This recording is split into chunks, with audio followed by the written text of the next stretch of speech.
Eu estive num sítio de um agricultor, ele é de idade, trabalha sozinho, planta o quiabo dele, 1000 pés, e ele irriga no regador, porque ele não tem condições financeiras para isso. Só que como é uma pessoa de sítio, uma pessoa envolvida no plantio, ele vai, faz um manejo de gado, tem a sua horta ali para poder comercializar, ele já virou para mim, Érica, eu tava no sítio dele. Falei, tá vendo aquela parte ali mais a fundo do meu sítio? Falei, sei. Ali é uma área de soja. Tinha um pasto, eles dessecaram. Só que até agora não plantou. Já está atrasado, mais de 15, 20 dias, mais ou menos. E vai atrasar mais. Falei, é, seu? Sério? Aí eu falei, sim. Aí o que, que ele falou? Vocês não têm noção o que isso vai causar lá na frente. Porque se ele não plantar a soja, porque o trator não consegue entrar na terra encharcada, com muita umidade, ele começa a atolar, vai atrasar o plantio do milho, que é o que vai fazer o quê? A nossa alimentação e dos animais, a ração vai ficar cara. E mais uma vez, eu não vou conseguir ficar comprando ração para os meus porcos, que ele tem alguns porcos ali para consumo, mas tem. Mas, gente, isso que é interessante. Uma pessoa do campo, ele não sabe ler e escrever, ele sabe só escrever o nome, mas ele não sabe ler e escrever. Ele já tem esse esclarecimento. Eu fico bastante impressionada, falei, nossa, que legal. Então, quem está no campo está enxergando isso. E quem está na cidade vai ser diretamente afetado, não vai ter como correr. Porque o que acontece? A partir do momento que você também é um consumidor, não consegue plantar tudo que necessita na sua propriedade para sustentar a sua família, você vai ter que trazer de fora.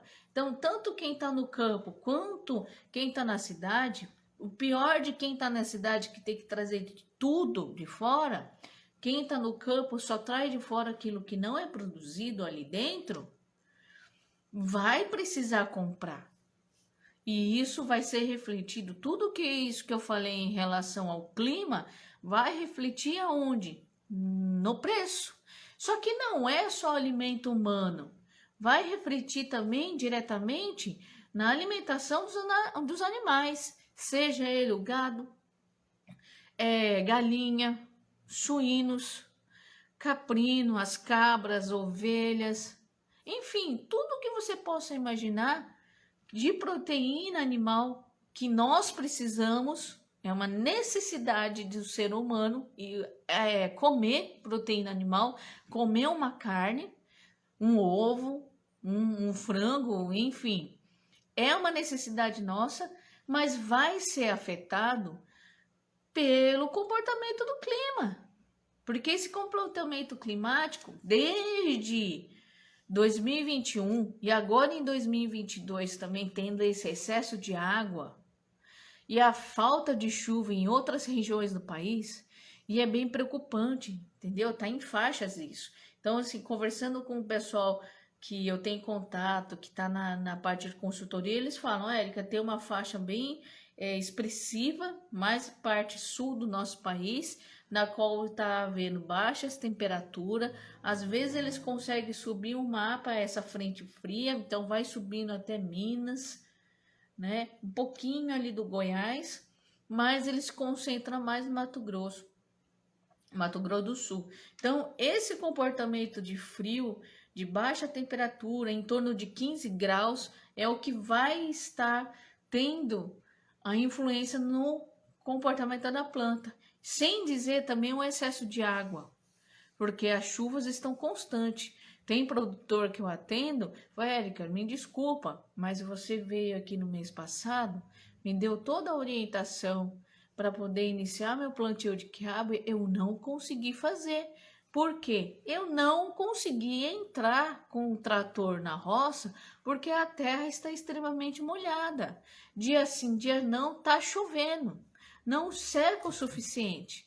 E ainda para gravar, gente, A área de solo dele é aquele solo de várzea, sabe?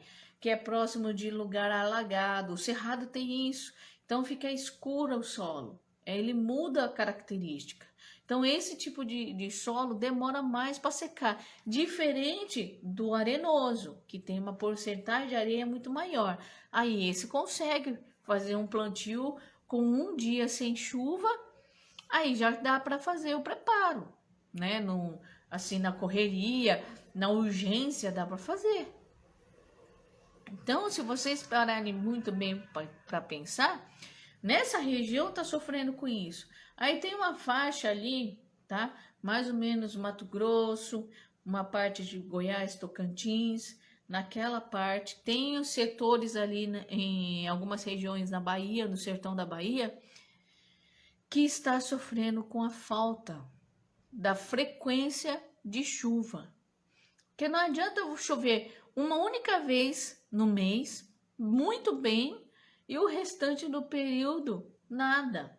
Imagine então, essa minha cliente, que lá do Mato Grosso, que choveu a última vez 20 milímetros em abril. Eu estou tentando ajudá-la. Só que, infelizmente, o solo sem umidade não vai ter reação química nenhuma. Então, nenhum calcário para ela ganhar tempo não vai ser possível ser incorporado. Porque a reação só vai iniciar mesmo quando tiver umidade do solo, água.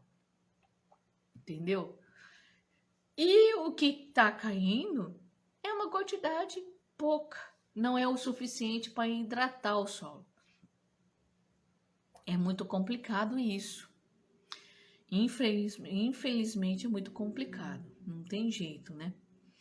Mas enfim, então isso tudo que eu tô falando para vocês, nessas faixas média, e ainda tem a região ali do norte e do nordeste que também tá chovendo demais, principalmente no nordeste, que existe locais que chovem até hoje, que tradicionalmente não tem, né? Não recebe tanta água. Ah, eles estão contentes, Érica, eles estão com a área verde, bem molhada, mas assim, tudo que é demais faz mal, não é? Até água demais faz mal, principalmente para a planta. Então, eu quero trazer esse parâmetro, eu quero trazer para você esse cenário, até que ponto isso vai afetar. Primeiro, a médio e longo prazo vai afetar o consumo de grãos, frutas e hortaliças e demais produtos da agricultura. Porque se eu não consigo iniciar o preparo do solo para nova lavoura, eu vou retardar esse calendário. Imagina o impacto que é se você atrasar o plantio de grãos, no caso a soja, sendo que na próxima sequência, depois que colheu a soja, é um milho. O que isso vai trazer? Vai trazer o quê? Uma dificuldade em até mesmo dividir. Então, eu vou ter uma parte que é para alimentação do humano e outra parte que é para alimentação animal. Dessa forma, na balança, ela não vai ficar equilibrada, vai faltar. Então, se falta milho no campo para a gente comer, vai faltar milho também para o animal comer, que é a linguiça, o frango assado de domingo, o churrasco no aniversário de alguém. Então, assim, uma omelete, um ovinho com gema mole em cima do arroz e feijão na hora do almoço.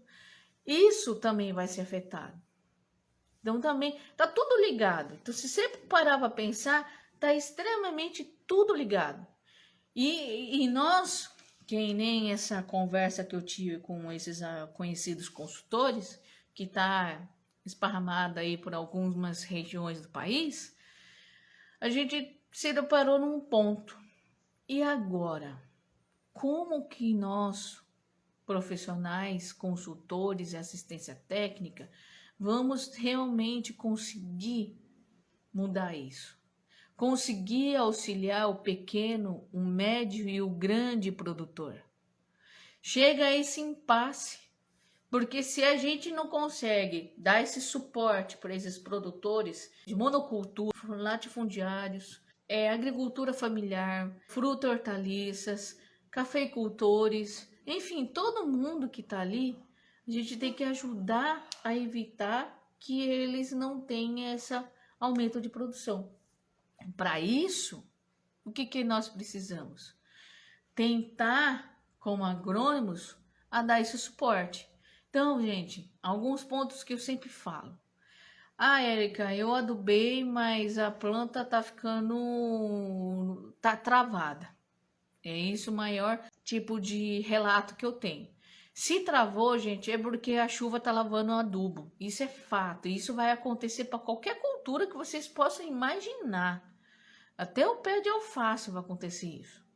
Então, temos que pensar em alternativas para que a gente consiga deixar o nutriente ali no solo sem que ele derreta com facilidade e seja lavado nessas chuvas pesadas.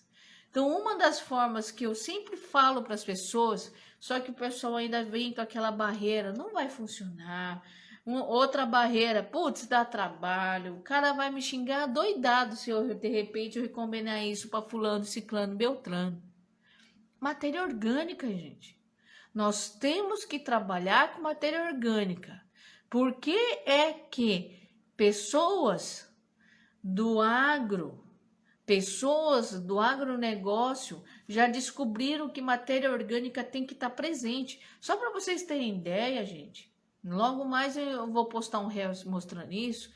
Tem pastagens, por causa da chuva, tá com um volume de massa, coisa mais linda do mundo, que o gato já bateu, aquele período ali de ficar ali naquela área já foi. E deixou aquela matéria orgânica para soja. Mas por que o grande está fazendo isso? Porque ele sabe que além da matéria orgânica oferecer adubo, porque ele vai degradar, vai apodrecer ali no solo, ele vai proteger também o nutriente sendo retido nessa matéria e liberado pouco a pouco. Então, a perda por causa da lavagem, da chuva forte, diminui.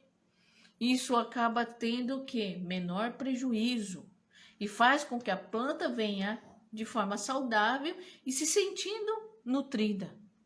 Se eles lá, grandes, já estão fazendo isso, por que nós, médios e pequenos, não podemos, não é?